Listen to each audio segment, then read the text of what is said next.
Good evening, everyone. Welcome to this evening's PyLadies Dublin. Thanks to everyone who's joined us this evening, and to all our speakers and my co-organizers.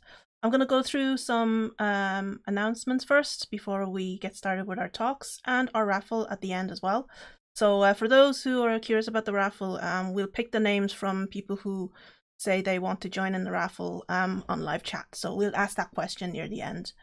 So first of all, I'd like to thank our sponsors. So first of all to Manning Publications, who's given us 3 books to raffle this evening, Deep Learning with Python. So I will send the information. So the winners will contact me at dublin@pyladies.com to claim their ebooks, and it's valid for 2 months. For those who still want to or interested in getting books from Manning, they have a 35% discount. Just enter in that code, NTP PyLadies20, and visit that link in order to use the code. And also to my other community partner, or our other community partner, Dublin Maker, who we're using the Zoom call with at the moment. So they've been it's been great having their support every month. So we have 2 talks this evening. We have first one is with Kristina on DeepTree, automated Deep Lineage Tree Analysis via single cell tracking software, and that's 20 minutes, and it will be followed by Jaime with software architecture for a proctoring tool, and then after that, as I said, we'll pick 3 names from those who said they want to participate on live chat. And as I said, winners email dublin@pyladies.com. And this script pad that I'm going through right now, you can actually find this on the PyLadies event page. I have it linked, so if you need to find out all the kind of announcements. So that's talks. So as I said, I kind of went through the agenda. Just a little bit of shout out again for people who are still curious about Dev2, because I'm still obsessed with it. PyLadies are on Dev2, and if you're on it, I'll happily add you to the organization. You can post links, share your links with us, share your posts with us.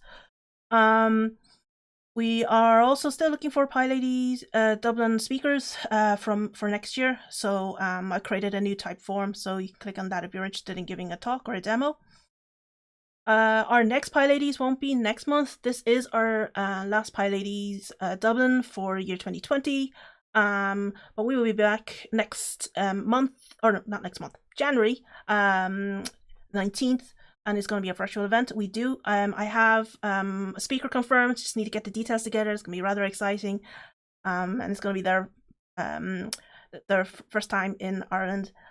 And the one following on that is in February, and that's when we're actually looking for speakers. So let us know if you want to talk. Some Python-related upcoming events. Python Ireland, they have a meetup on the 2nd Wednesday of each month. So check out their website, python.ie. They're also on Meetup as well. if people are curious, that link to Coding Grace is where I keep a kind of an update on all the virtual events that are happening in and around Ireland. So if I'm missing out something, let me know. I'll add it in. But go have a look. So it's not just Python, just everything. Some diversity kind of related events that are upcoming. Women Who Code Dublin and Front End Foxes, who used to be known as Few Fixes, are having a joint event. It's like a cross-European event on remote working, and they have a few speakers. So that's on this Thursday. Our ladies as well on the following Monday. So just a lot of and then Tech Women Dublin again have Asked Me Anything. I'm a tech recruiter the following Tuesday. And Women Who Code Belfast, if you're up bright and early, which I'm not a very morning person, but if you want to have a chat with them, they're on at 8 in the morning on Thursday, November 26th. And yeah, and then Women Tech Belfast also has an event early December, on December 1st. Just announced most recently on just Python Ireland Meetup, I think it was just last week. They have if you're new into speaking and you want to have some coaching, they have a new kind of event. It's kind of, I think it's a full day event, so you can check out the details. It's on their Meetup, their Python Ireland event page on Meetup. You register now. It's about, I think it costs about €20. So double check the information. But if you're new into speaking and you need a bit of help, wanted to submit that proposal and then help coaching to prepare your talk and actually end up with the kind of a talk in the end, this will be one to try and get some tips from folks who are who've spoken before. So that's that. And I think that's all the announcements. All the rest is just resources at the end. I just keep that there every month. It's just a recurring appearance on this script pad. So without further ado, I'll back up here and I will introduce our first speaker, Kristina, who will talk about DeepTree, automated deep lineage tree analysis via single cell tracking software. So give me a second while we change over. See you in a bit.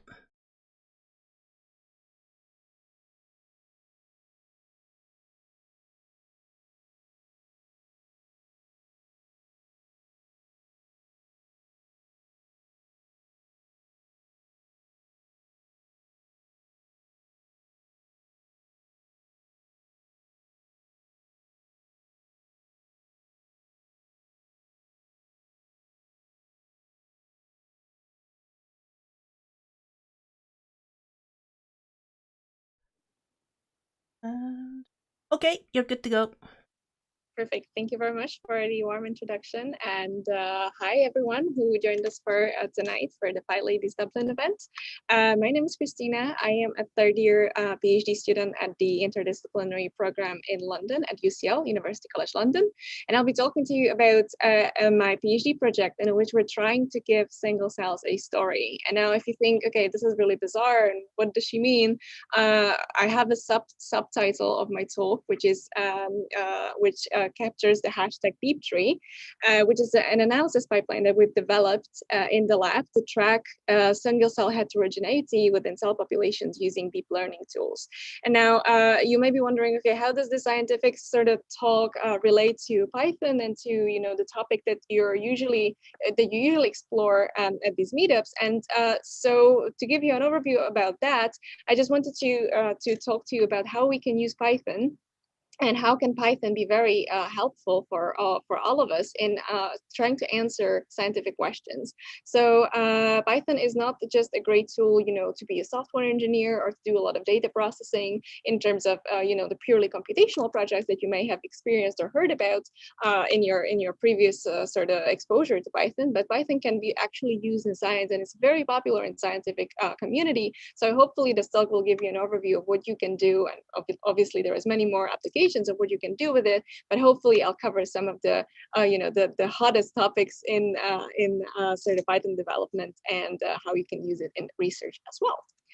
Okay, so before I start talking about the tools that we've developed and the way that we use Python to help us answer your questions in biology, I just want to very briefly introduce the hypothesis of my PhD thesis. And if that sounds too scientific, it effectively means that I just want to talk about what am I doing and what am I trying to achieve in my studies. So it may sound very complicated at first, but what I'm trying to see is whether cell cycle duration is heritable in cancer cells. Now, simply put, what that means is that if you imagine your cell and you're about to divide, so you're going to pop into two different cells, what I want to see is whether the time that it took your mother to divide is going to be same for the daughters of those cells. So in cell populations, you have this phenomenon when you observe that some cells divide faster than the others. And I effectively want to study and see the reasons why that is. Why do some cells divide fast and some cells divide very slow? And whether this cell cycle time is heritable across multiple generations. And this is summarized in the slide. So what we're really trying to study is that we want to see whether cell cycle time is parent dependent or parent independent. So whether the cell can regulate its timing irrespectively of the parents. Now, how do we do that? How would you approach it? You might be asking. Okay, so one of the approaches that you can use is to image your cells for a very long time. So in the scientific community, we use it we call it live cell imaging for time-lapse microscopy.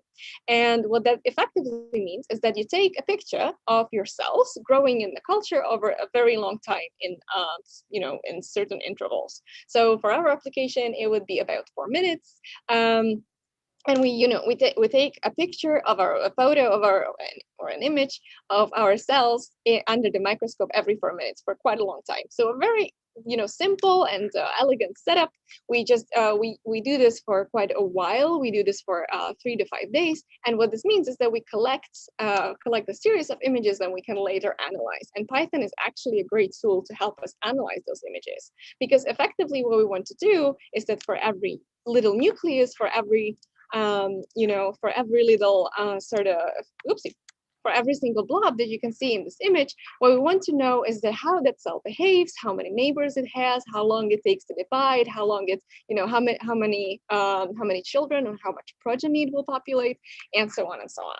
So to do that, we have two cell lines. One of them is colored in green, and one of them is colored in red. And if you're wondering about more of the scientific details about that, please do get in touch, and I'm more than happy to talk you through it. But what we need to know for the purposes of this presentation, this is just enough. So we want to analyze the behavior of every single cell in our slides for quite a while. Okay, so how would we do that? How would actually, how would Python and how would computational tools actually help us to dissect the behaviors of the cells? Well, so okay, you may be asking, well, okay, fair enough. So you have a noisy images and you want to isolate the behaviors of every single cell. And if you're actually familiar with deep learning, which is a kind of machine learning that we use to analyze our images, this is exactly what we would do. This is the first step of our analysis pipeline that we've developed in the lab. So the first thing that you need to do is to take your noisy inputs, your noisy image of the cells, which you can see on the left-hand side of the screen. And then you can use tools in Python and using deep learning, which can actually help you to separate those individual nuclei and the individual dots, individual cells, into separate identities. So just as you see on the left side of the slide, you provide an input, which is a fluorescence channel or a very noisy microscopy image, and what you get out of it is a nice and segmented map of where the cells actually are.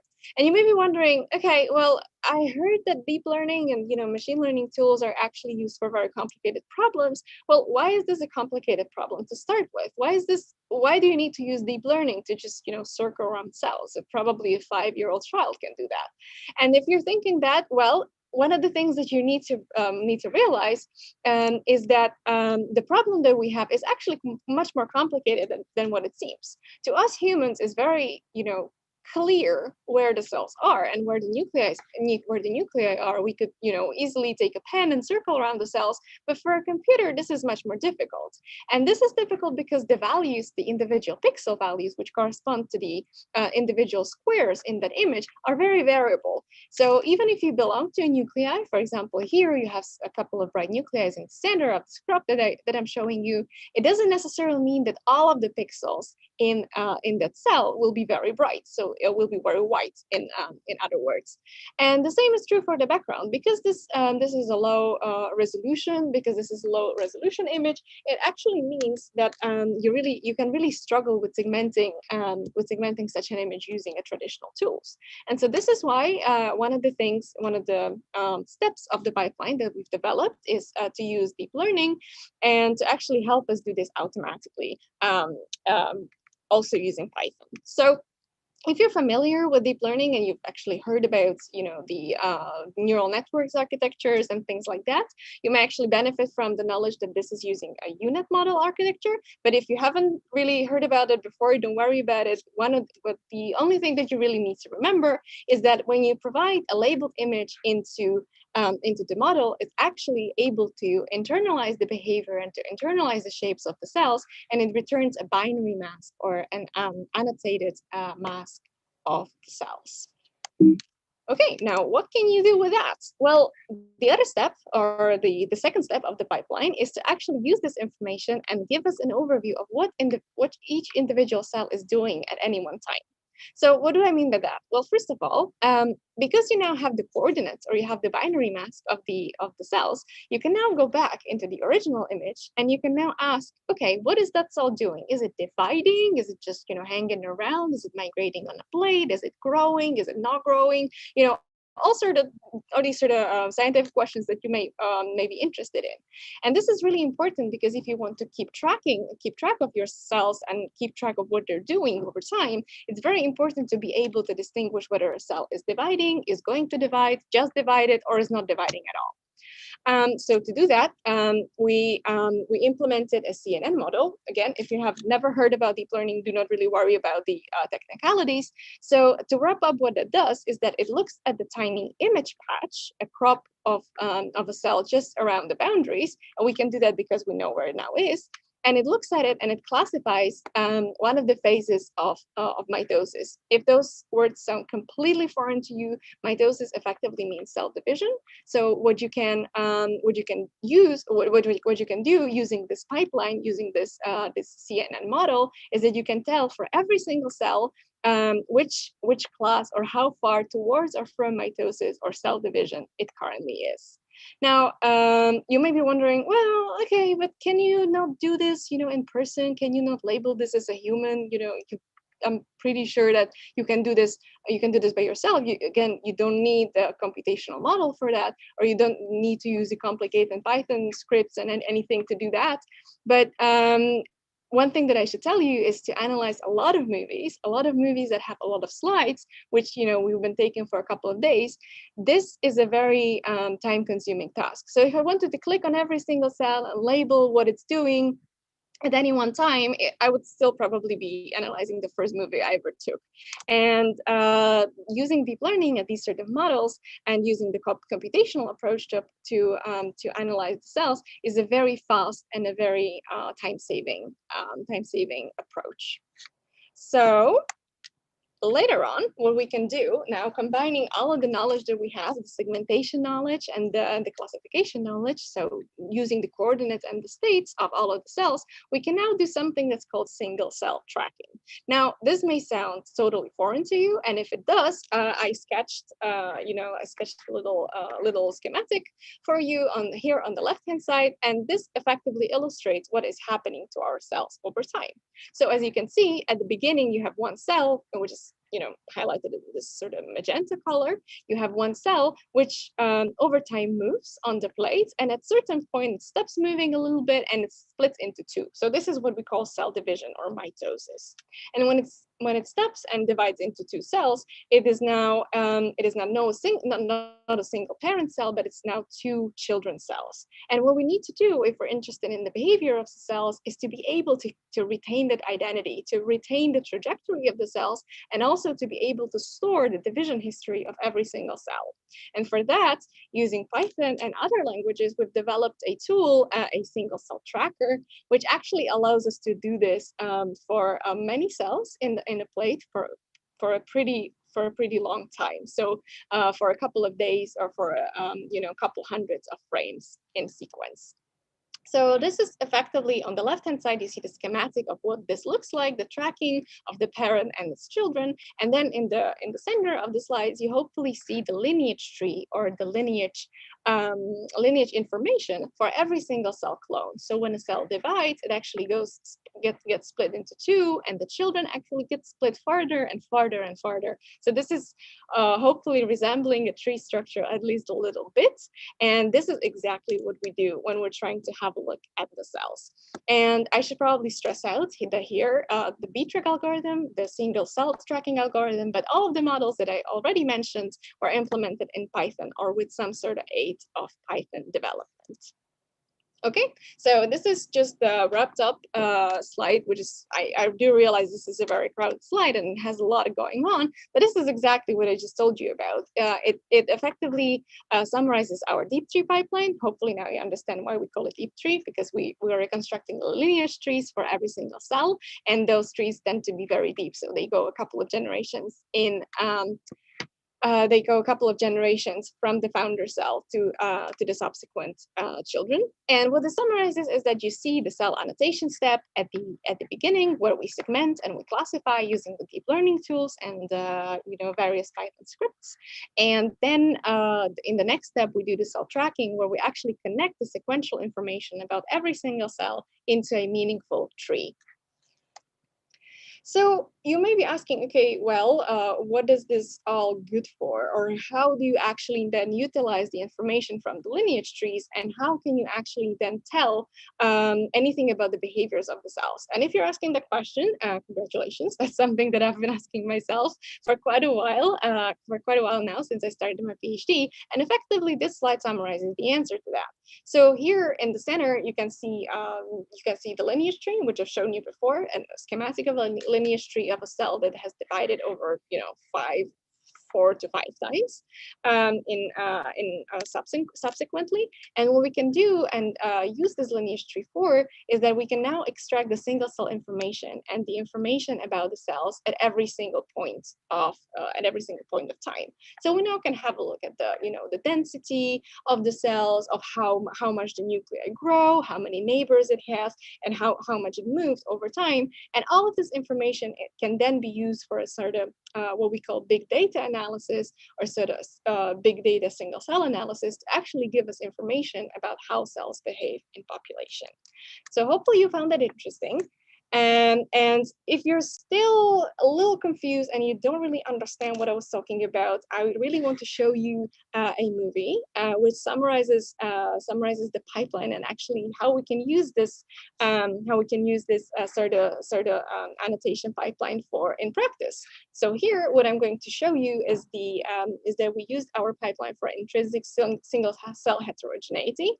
And in simple words, what it means is that you will actually see that cells do behave differently.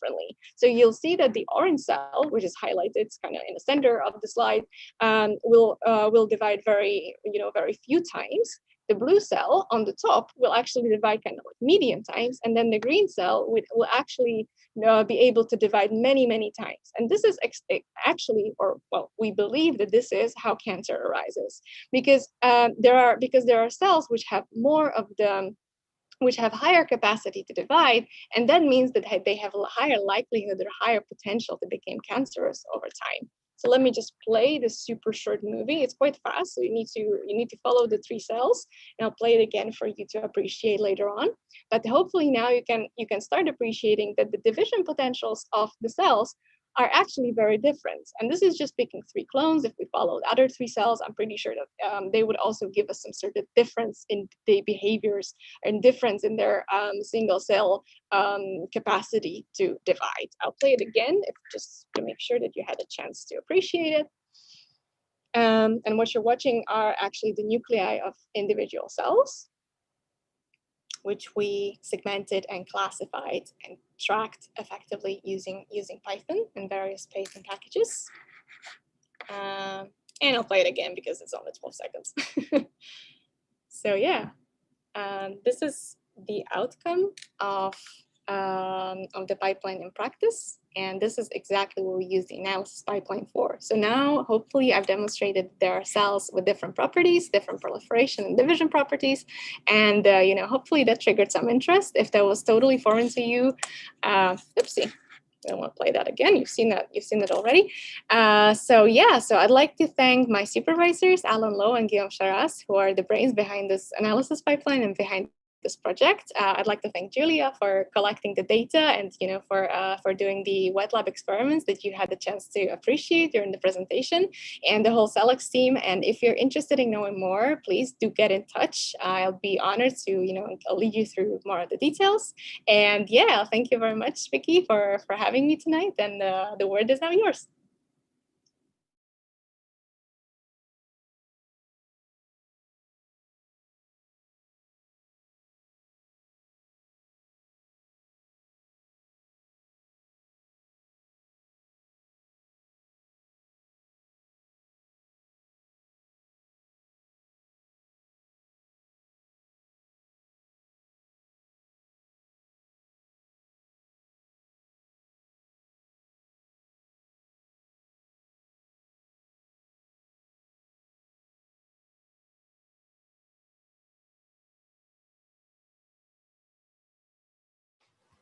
So thanks, Kristina. So Jaime's gonna go next. I'm gonna just flip it over to speaker view, and Jaime can get started.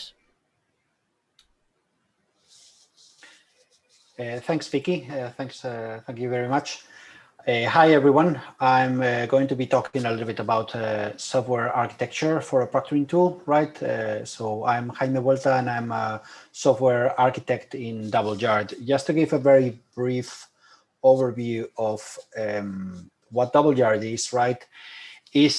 We are in the intersection between education and AI, right? So we are part of a company called EduLab, that is a Japanese company that started like around 20 years ago. That's very new for a Japanese company. So we sort of get so EduLab is a company that tries to get new technologies and new methodologies to education. And then they realized that they were like an area for AI, using AI for things related to education. So they created that like a spin-off to do things specifically on that, right? So the part that right now is the main product of DoubleYard is called DeepTree. Is an OCR solution.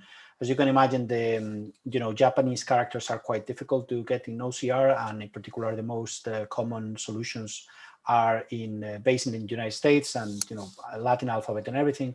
So this product has been super successful because for Japanese companies that they do like a lot of handwriting and everything and analyzing, in particular for education, but then it has expanded to other areas. That's a very important problem to solve, right? And also, mandatory thing that we are hiring in case any of the things that we are talking about interest you. So we are going to talk about a new product that we have developed. We very, very recently, last weekend, we started it with real students and everything, which is a proctoring tool. Right now, obviously, we move a lot of things to online, right? And it's a tool to facilitate proctoring of remote exams. Proctoring, in case you don't know the word, I certainly didn't know the word before. It's basically ensuring that people are doing the exams correctly, right? They are not cheating, they are not talking to each other and things like that.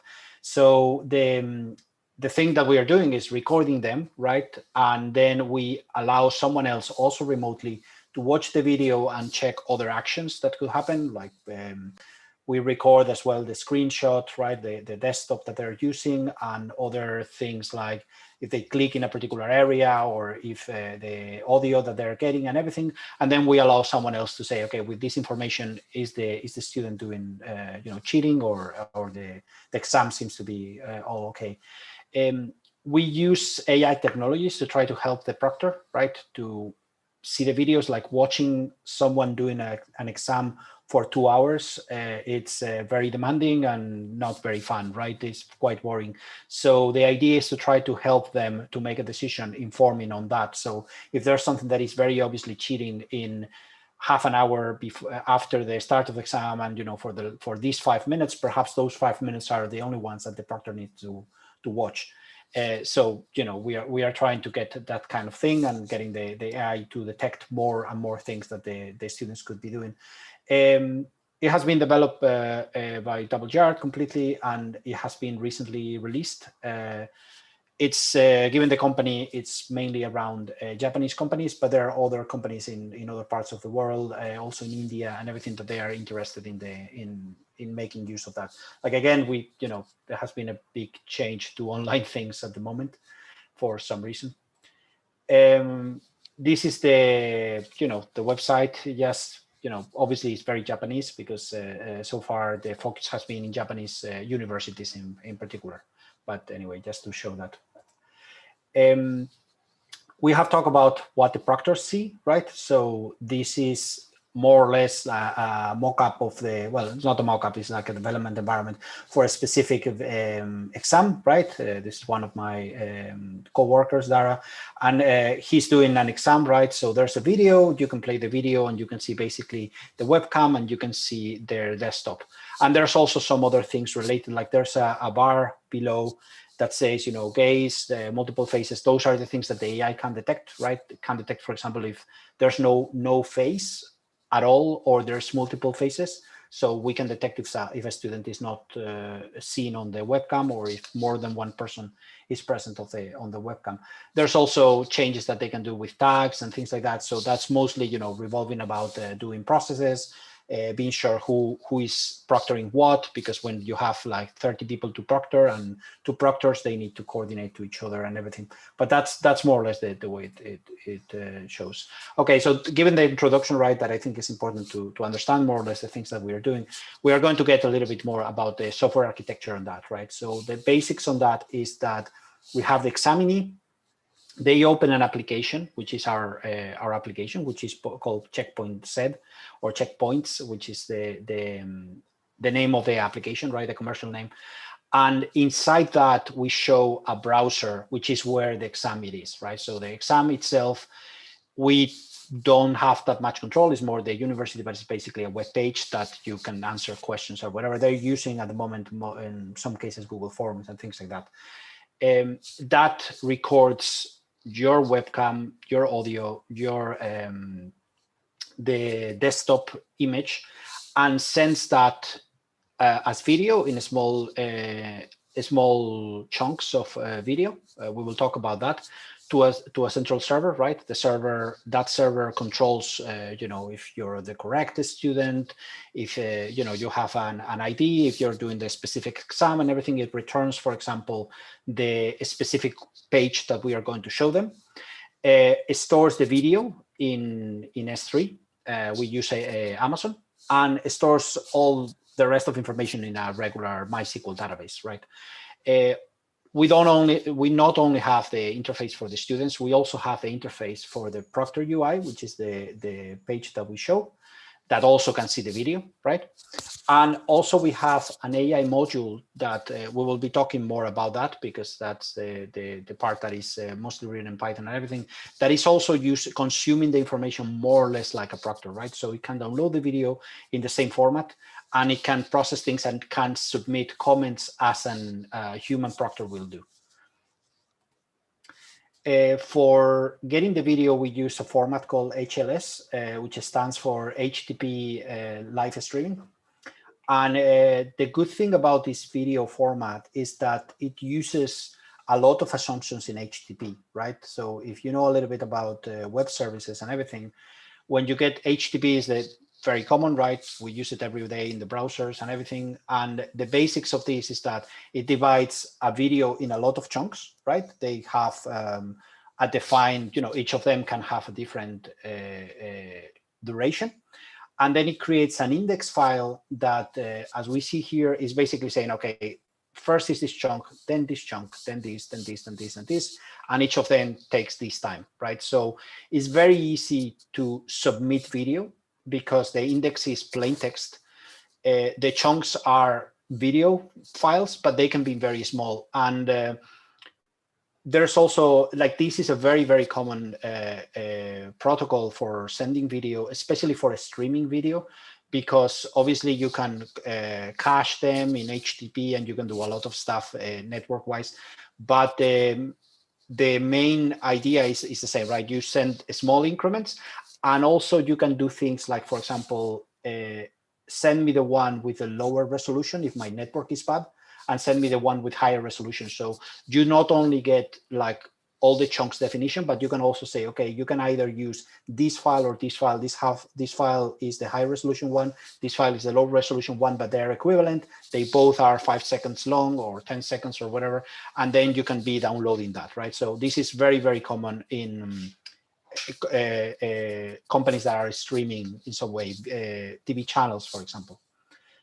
And then each of them, like you can parse it quite easy. When we are creating the video, we are creating the video directly on the application, right? So in the server, in the laptop of each of the students, we are creating the video. We are recording the camera. We are creating the video in these small chunks, right? That are following the protocol is a format called MPEG-2 TS, which means transmission system, I think it is. And each of them, right, it gets a story, it's a file, and then we upload that doing basically RESTful calls to send the video, right? So we don't need to understand video at all. We just create the files in video, and then we submit that to the server. So the server really is dealing with the small files. And that simplifies a lot the architecture, because we don't need to have any kind of codec or transcoding or anything like that happens in the server, right? We just copy a file and then we return the file. The only thing that we have to do, obviously, is creating the index file, but the index file is very easy. You just, if you receive 5 chunks, you return, okay, I got these chunks 1 to 5, and that's it, right? And there's a lot of standard formats to display the video in this format. So the server itself is implemented in Ruby on Rails. There's a RESTful interface for the APIs, right, for sending the videos or sending the information from the students to the server, and also for getting that on the AI module, right? Because the AI module is similar to a proctor, but it's more automated. We will talk about that later. And then we also have an HTML interface for the proctors, and also admin tasks like create a new exam and do all that kind of things. We use anyway that this is done in Ruby on Rails because the team is more versed on Ruby on Rails, but we use also a Python client to simulate the upload, download of videos and do like system tests, right? So we can get Python, we have a Python script that can like simulate a student, right? I have this video, I will send you this video and the rest of associated information. So we can use that for things like load test, testing the system in case there's something changing, we will find out and everything. We used to show the interface with a Swagger, we have a Swagger API. So that makes the interface very, very straightforward and easy to implement with. So we can make a, if we make a change in the API or we add a new endpoint or something like that, we have a Swagger page that is used for that. If you don't know Swagger, I highly recommend that if you're creating APIs, because it creates for you automatically this page. You just describe what are your endpoints, you get that, you will see what is the expected format, what are the expected return codes and everything. So it's a very powerful tool to create things, especially if you're working with more people that perhaps they need to share exactly how they talk to each other, right? In terms of the AI module, which is done in Python, we use Celery, which is a task manager, very common in the Python world, right? It's a way of sending tasks that then they will be executed, right, asynchronously without having necessarily to wait for the result. We also use another tool which is called Celery Flower, which is like a interface, like a graphic interface, not a graphic interface, but you can see what is going on inside Celery on an HTML format, right? You can see, I will talk a little bit more about that. And then what happens is that because we are mixing Python and Ruby, we use Celery Flower that has an API that to post okay, please execute this task with these parameters, and then Celery will pick it up and pick up the information, right? And because we have the, downloading the video is just accessing a URL, we can access the URL and start downloading the chunks and then process it. Once the task starts, right, we make the post, we start the task, and then we do exactly that, right? We download the video chunk by chunk, and with that, there's tools that will allow you to get those chunks and transform that into a streaming of video. And the streaming of video, you analyze the frame, you see if there's, we use all, you use all the techniques that, Kristina was talking about, okay, see if,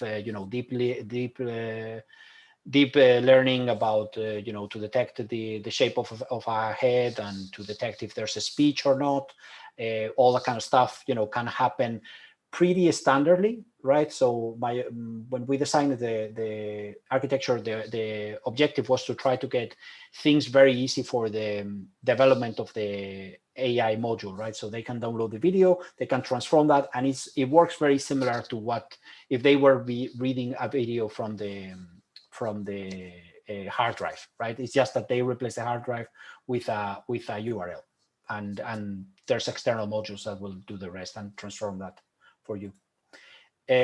This is the interface for Celery Flower, right? So basically what it says is, okay, you have these workers, you have these tasks, you have information about the broker, which it uses Redis and everything. And okay, we have succeeded tasks, we have failed tasks, we have this amount of task processes, and all that kind of information that is very, very useful when you're debugging, and especially when you're running a service.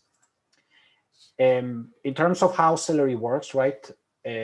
Basically, repeating a little bit more, but given that so it's clear, is that we have the basics of it is the Redis queue, which acts at, you add queues, and then there will be some Python workers that are started that will be picking tasks from that and executing the related code that they already have, right?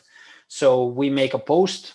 That again, this comes in the Ruby world, and say, okay, please execute this one. I have an example of that, how that works below, right? So we send a submission that says, okay, use the API, send this task and app.task, whatever task you have with these arguments. And then that gets transformed in an information in the Redis, it gets stored, and then one task will pick it up when available, right? It's not necessary, you can have a backlog of things because perhaps you don't have enough capacity. So that's also good to try to adapt the amount of work that you can do at any given point.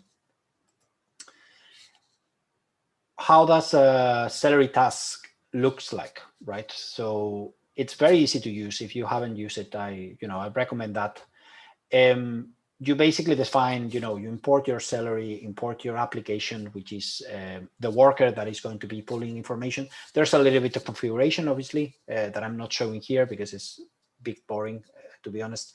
And then you define a task as a task, right? So in this case, we are defining a task that the only thing it's doing is waiting for a number of times, and a number of seconds, 10 seconds, and then returns the value, okay, I've waited for 10 seconds. The return of the value is actually something that you can do, but you don't have to do. And in most of the cases, it's not very relevant information. You need to configure that to allow to send back results, which again, given that it's an asynchronous task, you need to be prepared to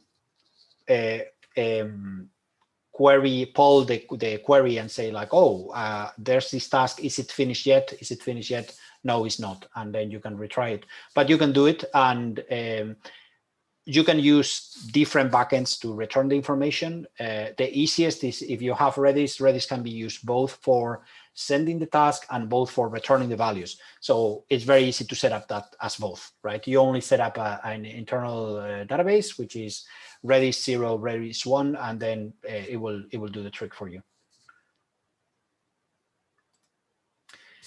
We are also setting this up in a different kind of plane, right? Because all the things that we talked about before was not necessarily about how your infrastructure works.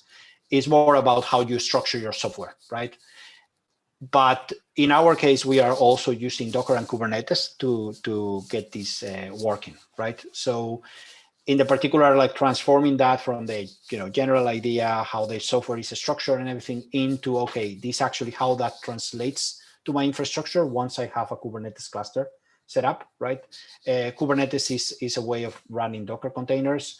Docker containers, in case someone don't know what they are a little bit like a mini process surrounded by a way of doing like a very small VM kind of thing, and you can and Kubernetes can run them and can connect to each other.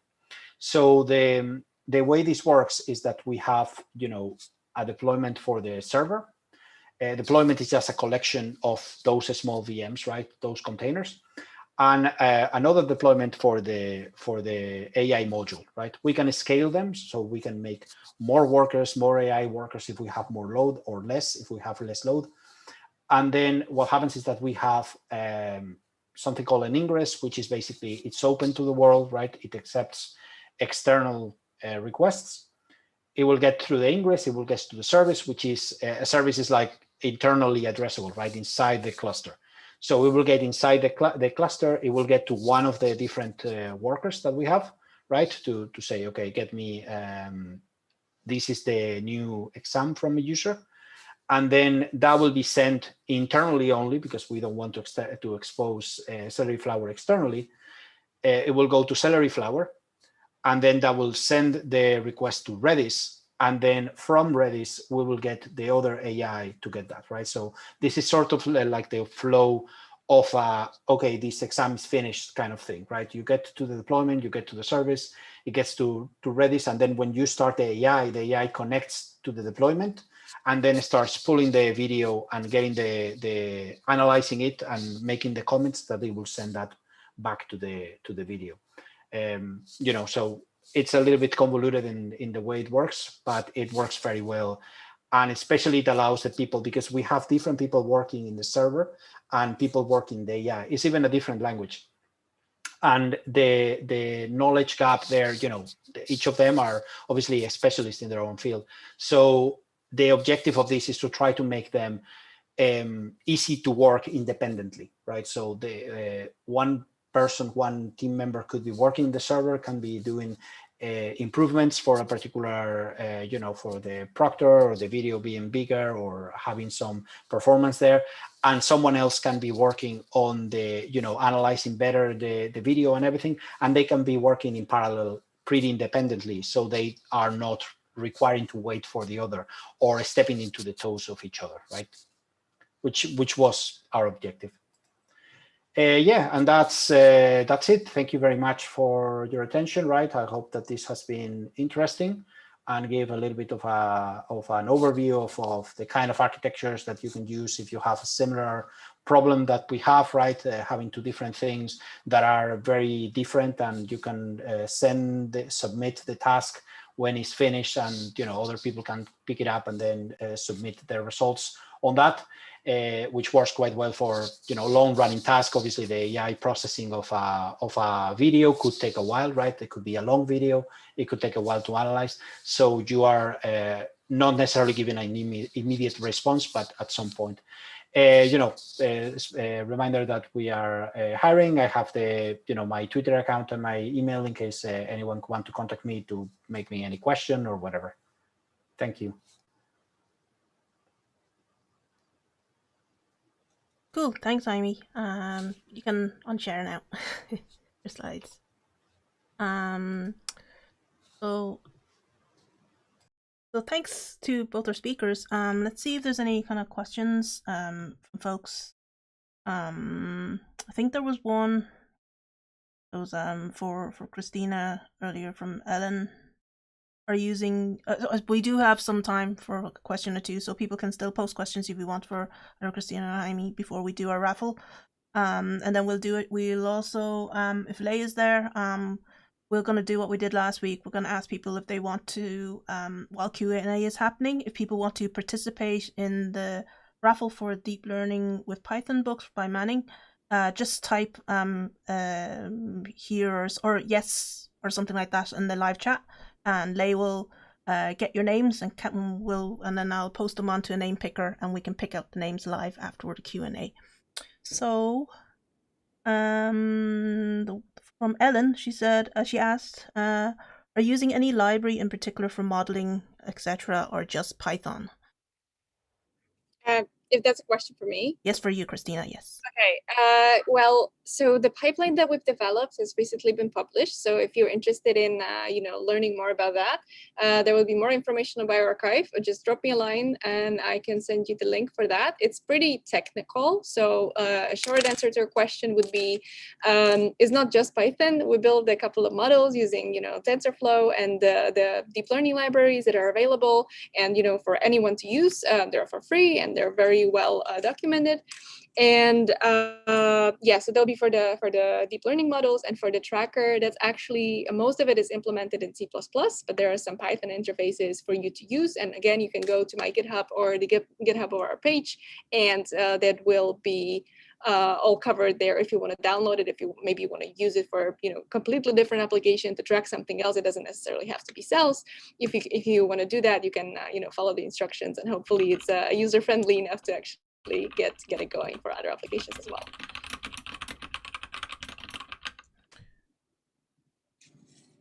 Thanks. Any other questions from folks? I know there's a bit of a delay between us talking right here and a 10-second delay with folks from YouTube live chat.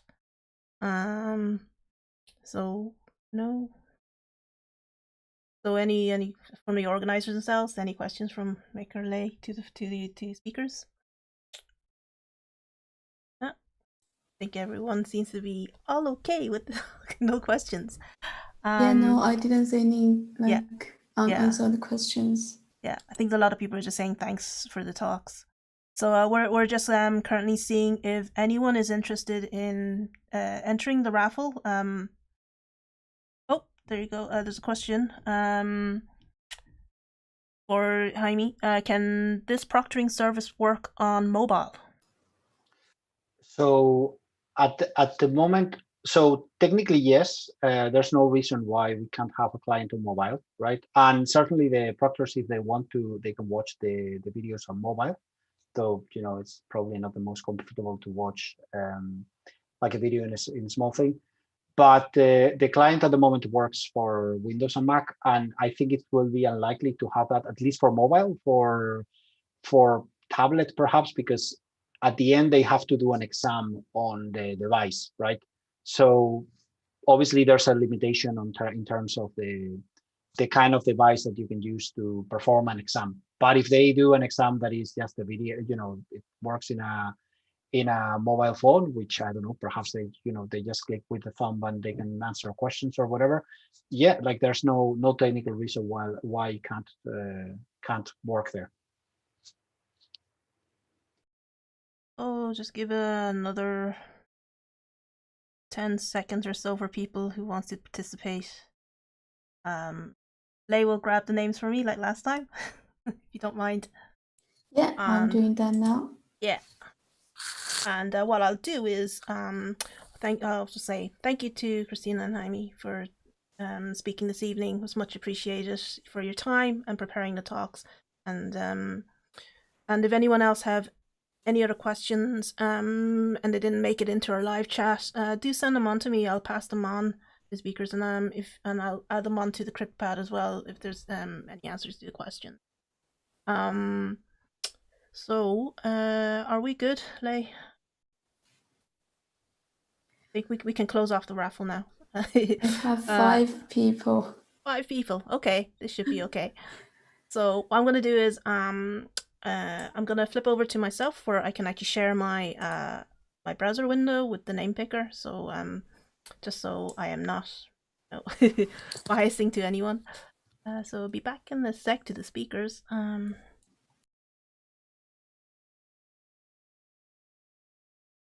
This is the name picker I use for anyone who's curious. Take off those names, and here are, I'm gonna copy in the names. Okay, probably not. Probably on WhatsApp if you don't mind. Yeah. Sorry, I'm talking to myself now because this is my announcements page. So, but yeah, I'm just getting the names off Lay. Just because I can't copy and paste from the Zoom chat. I have to, so we have to do it via another way. So we do have 1, 2, 3. We have 5 names. So good luck to those folks. Oh, looks like we have another one after that. Yes, I'll add you in, Benita. Don't worry.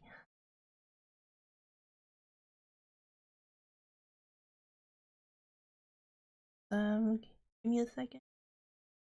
While these brightly colored web page, hope it doesn't blind anyone.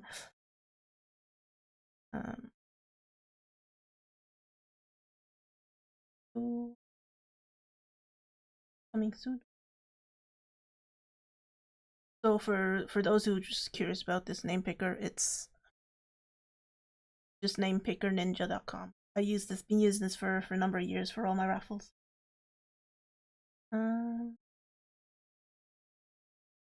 Maybe quicker if I type. Sorry about this. If there's any other questions, do put them on live chat. This is where I'm trying to fill in time. But yeah, this is gonna be, as I said, our last meetup of 2020, and we don't normally have one in December, just to give everyone a break.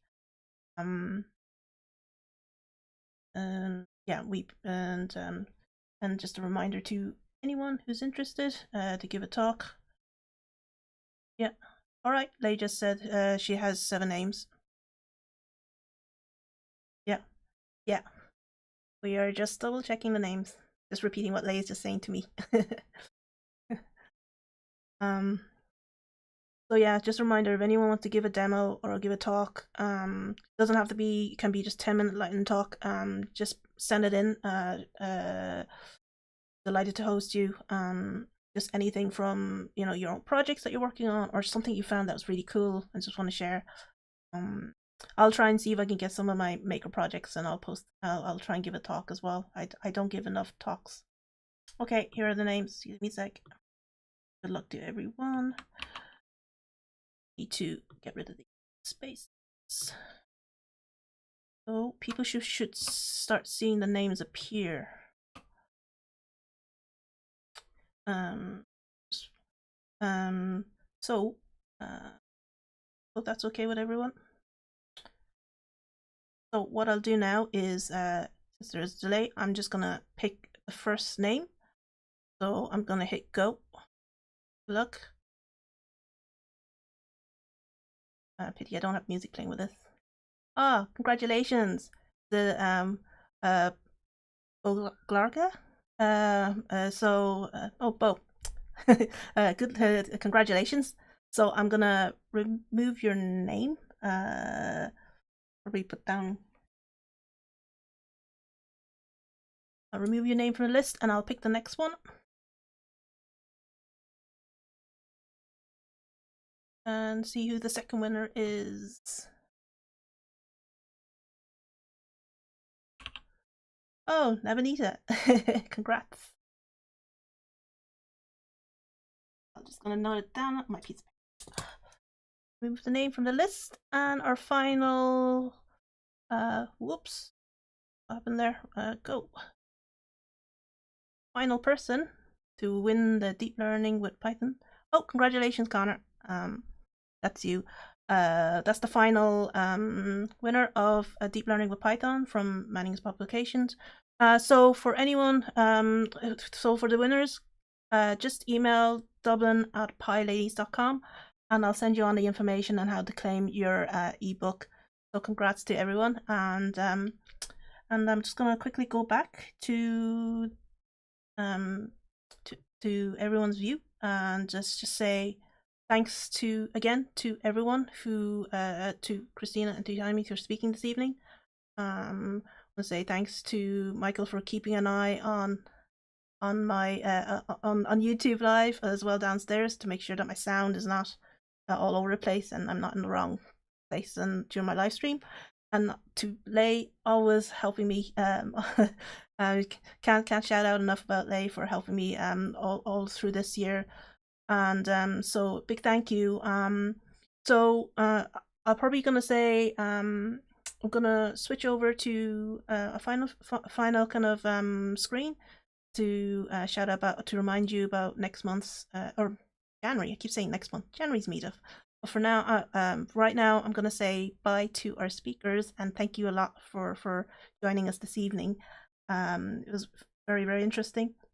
So just before we go, I just want to say, you know, I know it's a bit too early, but I'm gonna say happy holidays, because I won't see you all till next year, and yeah, if you keep your ears and eyes open, because we do have a kind of a very exciting speaker. I just need to get the details from them first.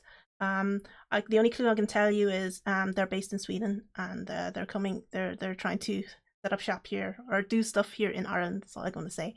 So so watch out. I'll have information, and when I announce it, you'll hear about it. So do like and subscribe our YouTube channel, and follow us on Twitter. We're PyLadies Dub on Twitter and on Instagram. I don't really use Instagram as much as I should, and we're on Facebook as well. And yeah, thanks everyone. And I know it's a crappy 2020, but I'm looking forward to 2021, and and the community has been amazing so far and been so supportive and so patient with me with this live streaming business.